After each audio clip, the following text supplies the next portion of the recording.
Hello, everyone. Cinephile Mike, your friendly neighborhood cinephile, is here, and it is Tuesday, so new week, new theme. Now, this is the penultimate theme week.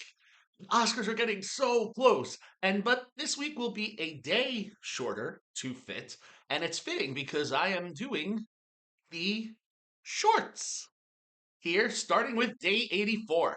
First up today, we are going to be talking about the nominated documentary shorts. Now, just to get it out of the way for my box office pundits, sorry, no information for the shorts. They are released together. I was not able to retrieve the box office information of the shorts in theaters, although the collections are playing there. However, I will show you how you can watch each of these individually, even if you aren't able to get out to see the collected or it's not playing by you. But first up, the ABCs of book banning. Now, award season wise, this short was also nominated for a Critics' Choice Documentary Award for Best Short. Directed by Sheila Nevins, Trish Adlesic, and Nazanet Habtezgi, we have Grace Lynn, a centenarian, who believes that the books being banned in the school districts of Florida is a criminal act. Film opens with her addressing the school board and explaining that her husband didn't go and fight for our democracy in World War II to be killed and just have what the Nazis were doing with their book burning be akin to what we should be fighting for, the freedom and having all of these books banned. From there, the film will present dozens of books that in Florida have been banned, challenged, or restricted. Sometimes we'll hear excerpts read, sometimes we'll see things linked to animated adaptations of the books, and most importantly, we see interviews with local students who read and get to respond to the books and to ask, why is this banned? The message is powerful, stating that the voices of the ones who wanted to ban the books have been heard, but not the ones of the people who want to have access to them. Powerful in scope, the documentary challenges the idea of censorship and raises awareness. Made up of talking head interviews, the book excerpts, and some archival footage, the film's message lands. For me, this one is a 4-star film. Now, if you would like to see the ABCs of book banning, as of this post, it is streaming exclusively on Paramount Plus. Next up is John Hoffman and Christine Turner's The Barber of Little Rock. Also nominated for Best Documentary Short at the Critics' Choice Documentary Awards, this documentary looks at Arlo Washington, a man who realized that his community needed a little more to break down the wealth gap amongst the communities in Little Rock, Arkansas. Founder of a local barber's college, he explains to his students that barbers become the therapists or the best friends to the client. He shared a story about how one time a client asked him for a loan, and he gave it and didn't expect the money to be returned, but it was. And he realized more people need this support. So he founded the People Trust, a nonprofit community bank that is now one of the most thriving nonprofits in the town. This documentary speaks to the development of People Trust and shows how Washington and his team just wanted to give something back to the community to address the institutional racism that wasn't allowing the African American community in Little Rock to get the same support as other residents, despite the multiple different bank branches that existed. Made up of talking head interviews and spy shots of different interviews between Washington and clients, and some speeches that he's giving his barber classes, the team behind this doc show the work being done. Also, a 4-star film for me.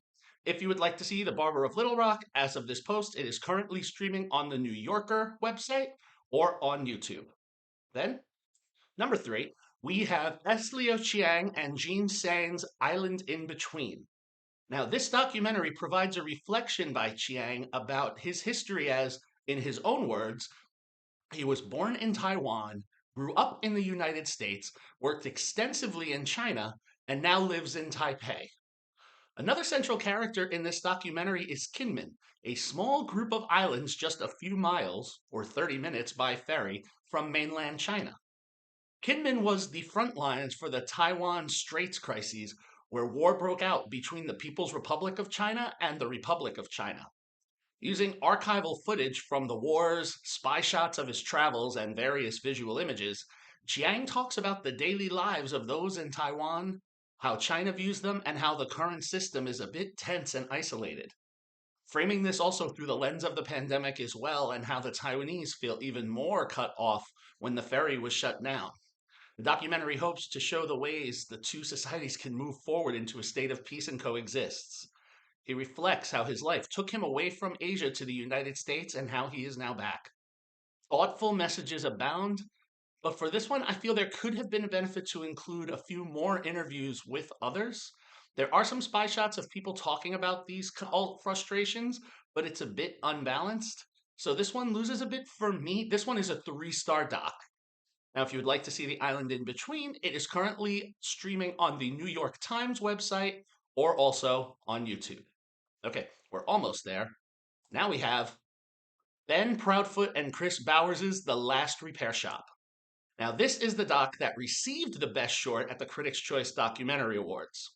This film introduces us to Dana Atkinson, Patty Moreno, Dwayne Michaels, and Steve Bagmanian, who all work at a Los Angeles shop where they repair old or broken musical instruments, repurpose them, and put them into the Los Angeles public schools. Each employee shares the story of what music meant to them growing up and to their families and why they wanted to continue. Some of them even had professional careers as musicians in the industry. And intercut with these, we meet several students from varied grade levels in the Los Angeles public schools who share what music means to them and how much these instruments have meant to them. The documentary reminds us of the healing power of the arts, something which is greatly underused in many school systems. Additionally, there is a large impoverished community in Los Angeles, so these programs, supported by these instruments, provide outlets for the students without having to worry about how they can go about acquiring these tools. This is all presented with a series of talking head interviews, footage of the instruments being repaired, and some archival footage of the employees and their backgrounds. This one, solid, 5-star doc short for me. It told a complete story in a short amount of time. Now, if you would like to see The Last Repair Shop, as of this post, it is streaming on the Los Angeles Times website, Disney Plus, Hulu, and YouTube. And finally, we have Sean Wang and Sam Davis's Nai Nai and Waipo. Now, this short, also nominated for Best Short at the IDA Awards, tells the story of Wang's two grandmothers, Nai Nai, his paternal grandmother, and Waipo, his maternal grandmother. We learn that both women, widowed, formed a friendship when Waipo immigrated to the US from Taiwan after her husband died and moved in with the family. As time went on, Nai Nai and Waipo moved in together and they support one another in their day-to-day lives. Living in Fremont, California, they share one bed and almost one life. Although they each have a unique outlook on this. One says that she is 83 but feels like she is 20, and the other states that she just turned 94 and feels like she's 100. But this fact doesn't stop them from arm wrestling, drinking, dancing, and just loving life. However, the documentary doesn't shy away from how the women felt during the pandemic when life was different and a little scary for them, especially given the ages that they are. Now, this documentary isn't really a narrative story, but just a look at the ordinary lives of two women who have a positive, youthful energy that also makes you appreciate the life that you have. If you would like to see Nai Nai and Waipo as of this posting, it is available on Hulu or Disney Plus. So there we have it. I won't do an overall rating as a collection. Each film got their own individuals. Although, all in all, I will say that all of the documentaries all had positive messages in them and remind us to value our daily lives and do what we can to make a difference in our society. Tomorrow, I will be looking at some of the highly commended documentary shorts that were shortlisted for the Oscars but didn't quite make that final cut. But until then, this is Cinephile Mike saying take a break and watch something new.